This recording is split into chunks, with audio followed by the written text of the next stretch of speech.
Good morning, everybody. Pastor JJ Bell. This is just a new segment that I am doing called Moments with Pastor J. After doing a recap of the last 8 years of ministry, it was brought to my attention that before NLRM went live on social media every Sunday, that I was always doing this little segment every Sunday morning before we went to service, and was one of the ways to kind of help bring some attention to NLRM and get people to come out. But people were just able to hear my heart and my heart for ministry and the things that we've done. So we're celebrating 8 years of ministry on next week. And I'm just going to probably all week I'm going to talk to you all about how we started and just some memories. So one of the first memories that I have is we started our Bible study on Thursday nights at the Girl Scout Center in Country Club Hills, Illinois. That address was 5100 Sunset Lane, Country Club Hills. And so I remember a co-worker who's now retired. He told me to come to his boat because he had a lot of audio equipment that he wasn't using. And well, you all who know me know that I like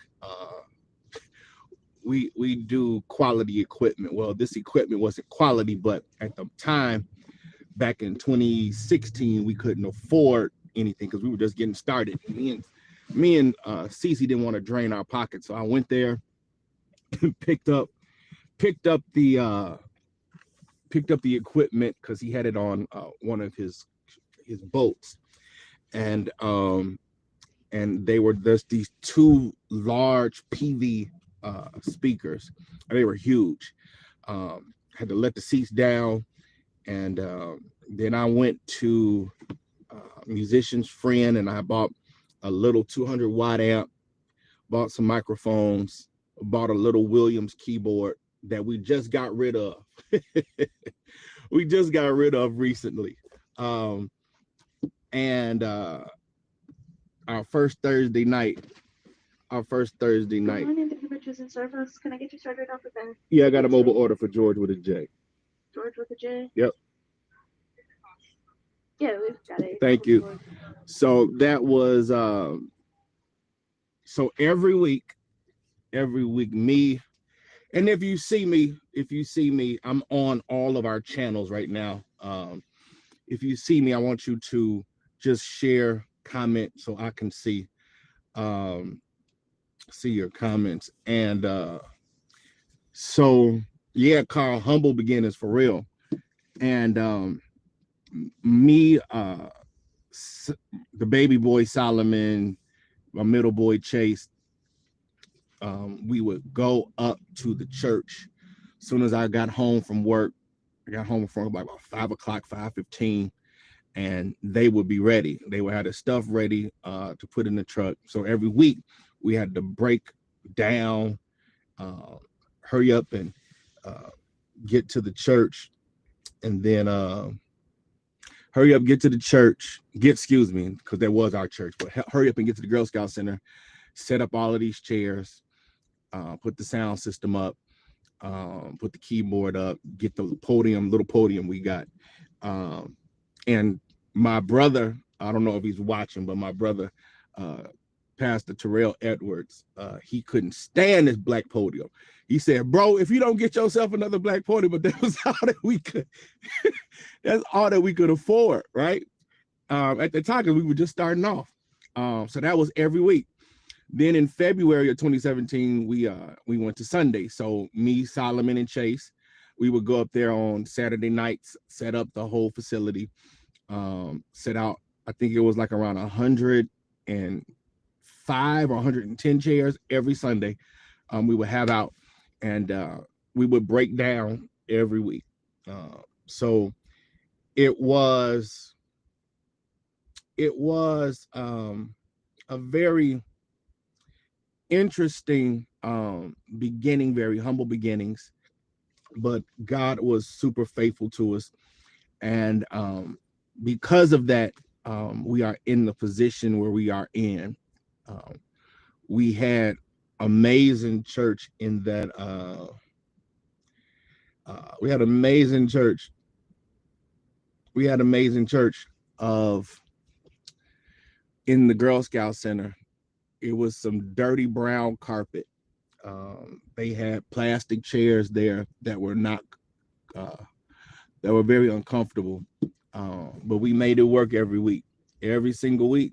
Um, we made it work, and then the pandemic happened.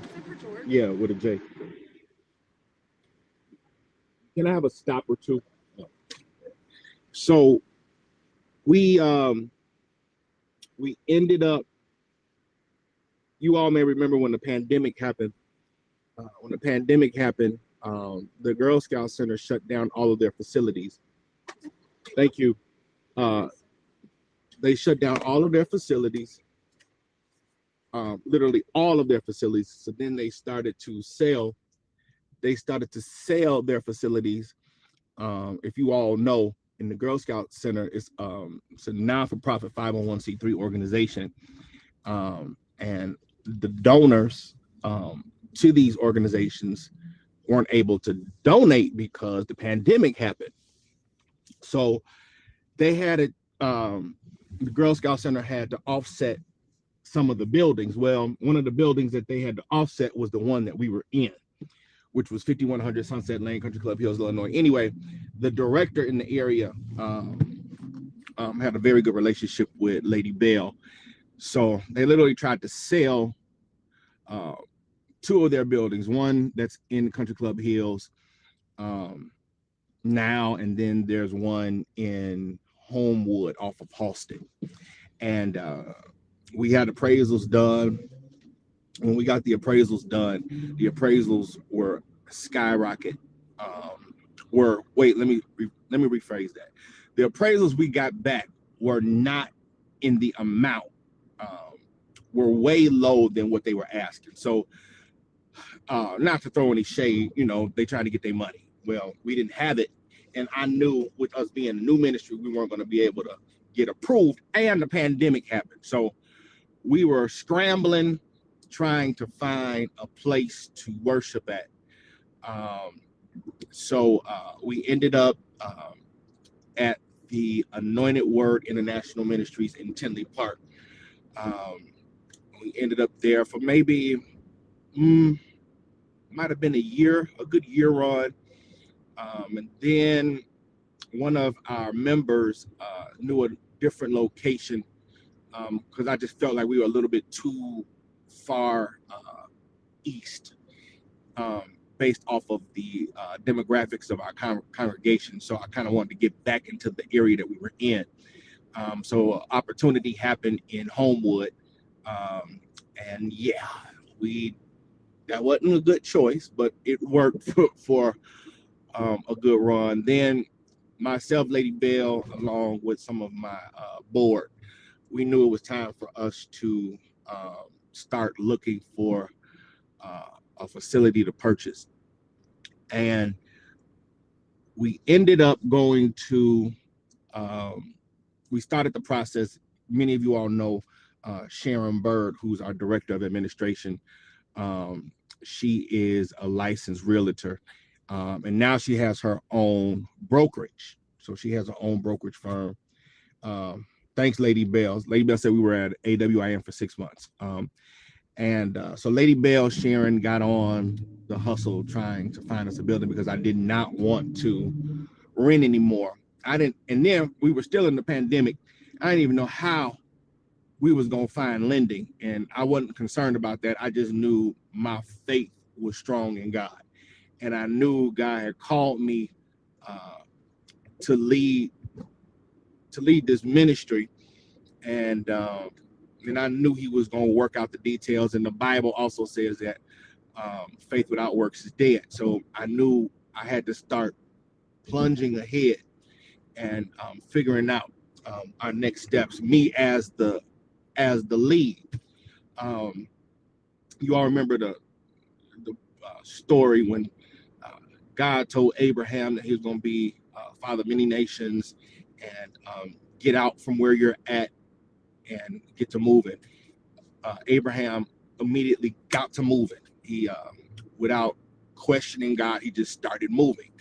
And I want to encourage those of you all that are in ministry, you've planted a church. It's a whole different dynamic than, um, taking over a ministry. And because that's just uh, those that take over ministries, they're in a whole different ballpark because they're dealing with somebody else's flock they they're now taking over and dealing with attitudes and all that. And I ain't want to deal with all that. I just want, yeah, whoever takes over a ministry, y'all the man or the woman, because that's a whole different dynamic. And all of the avenues that you have to work through to kind of get to the place where you can kind of move forward. But blessings to you. But we just moved forward, and Lady Bell found this building that we are currently at, 7837 West Lincoln Highway, right? And we knew what we could afford, and we had a couple lenders. So we were looking in between this building, and then there was a building in East Hazel Crest, Illinois, that we were checking out. And as we were, um, the building that we are currently in, 7837 West Lincoln Highway, um, they had three other churches that were looking to buy the facility, right? And long story short, the owner of the building, he was using the building. He was not the pastor. He just owned the building. So he was renting the building out to a daycare. He was renting the building out to another church that was actually renting the space where we currently have our worship services at. And then in our welcome center, he had an illegal cafe. Like, I ain't even going into that. But anyway, he had so many with Will County, it was so many fines, and they had liens on this building because of he was doing things, and because he owned the building outright, he just felt like he could do what he wanted to do. Well, long story short, we got through all of that, but we were getting ready to purchase this building in East Hazel Crest because the building that we're in right now was just too high. So the owner of the building is he died out the blue. Like, he just died, flat out died. Nothing was wrong with him. He just died. He was in his mid-50s. He has three children, and three of those children are in three different states, right? And all three of those children, they don't get along. Each one of them had a lawyer. Like, each child had a lawyer because they couldn't come together with an agreement with a price, right? So long story short, after they had these three other churches looking at this particular facility, two of them made offers. Well, the children didn't get along with the price. Well, the pandemic is now in full effect. Lenders are not giving out money at all. And if they were lending out any money, if you all remember, the mortgages interest rates were sky high. Like, it was really difficult. So I have found a lender for the building in East Hazel Crest. So the day I was getting ready to close on the building, like getting ready to go to the title office and sign my name on the docket, on all the documents and everything like that. That day, the mayor of East Hazel Crest calls me, and he said, "Hey, Pastor Bell, we're not going to be able to, basically write off these the tax for this building because there are I think, and Lady Bell may have to correct me, I think he said there were over like $500 and some $1,000 worth of TIFs that were on the building, and that would have to be paid out. Well, and I said, well, Mayor, last name started with an A. I don't remember his last name. And I said, well, I'm not going to be able to do that because the building don't even cost over $500,000. I think we were buying that building for maybe just a little over little over 200,000. And I said, well, this ain't gonna work. So the deal fell through. Called the lender that we were using at that time and just let them know. And when I tell you that same day, this is to all your pastors, that's why I want to encourage you to keep plowing. That exact same day that deal closed in East Hazelcrest, the broker, the real estate broker for the building that we are in now, called Sharon Bird, and told her that the children are ready to make a deal only with us. So Lady Bell says, that's fine, but now we're going to buy the building for the price that we want to buy it for. So we went in, gave them the offer. In about a day, we heard back that they accepted the offer. So we purchased the building for half off the asking price because they took so long to wait. That was our blessing in disguise. I did not have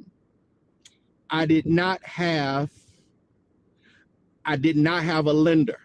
Hear me. I did not have a lender. But when they accepted my offer, the Lord ended up connecting me with a lender out of Kansas City. And it was so good, you all, that the deal worked so quick and fast and in a hurry. And we closed on that building, and here we are today. Where we are at, as you all may see, I'm pulling up to 7837 West Lincoln Highway. So we close on this building that we are in now. Close on this building in March of 2021. Me and my brother, at the time, he went to the closing with me, and signed the paper. So we started the Bible study in September of 2016, launched as a church in February of 2017, closed on our first property in March of 2021.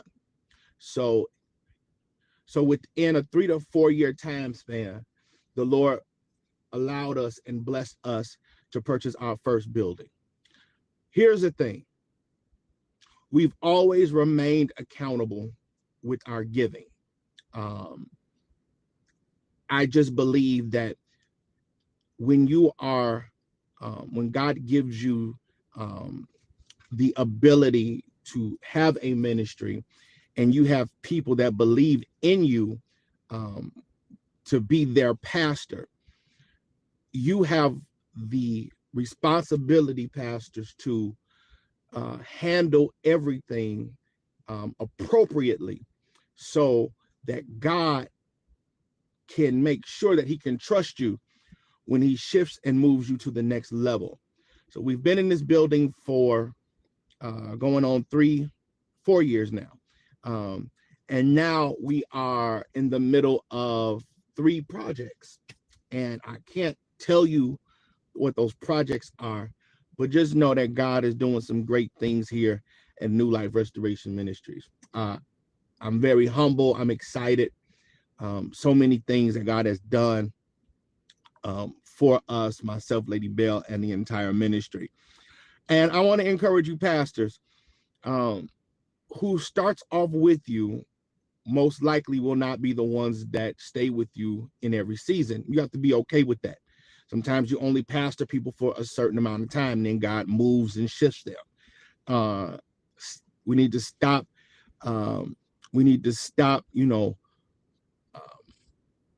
Saying that they ain't move right, do right. Hey, things happen. And you have to be okay with that. God just gives you the ability to pastor people. You don't own them. You just have to pastor them. So we are in a very good place. And as you all know, we're moving into our 8th year church anniversary, which starts this coming weekend, Saturday with the bowling. Look on our pages for that. And then Sunday with Sunday, my brother, Pastor Chris Hooker, all the way from Kansas City, will be with us. So I want you all to be encouraged. And these are just moments with Pastor Jay. I just felt like I wanted to kind of just show you some things that have transpired over the last 8 years. I'm sitting here in the church's parking lot, and it still blows my mind that God did this for us in such a short period of time. So I want to encourage you all, if you don't have a church home, first thing I want you to do, if you're living in a different state and you have a church home, I want you to get to your church. Go to your church, all right? Because if you go to your church, God will bless you for the things that you do at your local facility. And your pastor needs you. I'm actually preaching a sermon today that is talking about the importance of healthy church community. And I'm also talking about the importance of why you need to serve at your local church. I understand online presence. I understand what the online community means, and we pastor people that are part of this online community, right? And we have tithers and members in different states that tithe into NLRM on a week-to-week basis. I get it, but I'm going to talk from one scripture on today that sometimes we use to just enhance a sermon. But today, I'm actually going to just preach from this one scripture, and the title of my sermon is "Don't Miss the Moment." So I want all of you to come today. If you are in the area, meet me here at 7837 West Lincoln Highway in Frankfort, Illinois. Our service begins at 12 p.m. It is also Communion Sunday. And because it is Communion Sunday, we have communion at the end of our service. So we want you all to come hang out with us. But go to your church. If you have a church home and your pastor hasn't seen you in a while, go to your own local church and let them be a part. Let them know that you love your church family. Let them know that you can't wait for them to go to the next level, grow in God, and that you can't wait for them to do things like never before. And your pastor needs you for you to be encouraged. But your pastor also needs encouragement. And because your pastor needs encouragement, the best thing that you can do, you all may think it has everything to do with tithes and offering. That's just half of it. It ain't really all of it. But the best thing that you can help encourage your pastor is just by showing up. That's it. Show up to church. And when you show up to church, there are some things that God will do because you came to church. And I'm going to talk about that today. And I'm going to give you Bible and some things that we often just read and glance over, but don't take the time to look at it. Yeah, I'm going to show you something today. All right. So we start at 12 o'clock, and then intercessory prayer starts at 11:30 a.m. And come and be a part. You still got time. It's only 9:07 here in Chicago. And, we're just going to see what God has. I love every single one of you all. I see all of the messages. It's a bunch of them on all different outlets. Thank you. And I appreciate you. I appreciate you for all that you all have done. And you all have followed us for such a long time. So get to NLRM today, New Life Restoration Ministries, where we believe that God will restore you and give you a brand new life. All right. Love you all. Be blessed.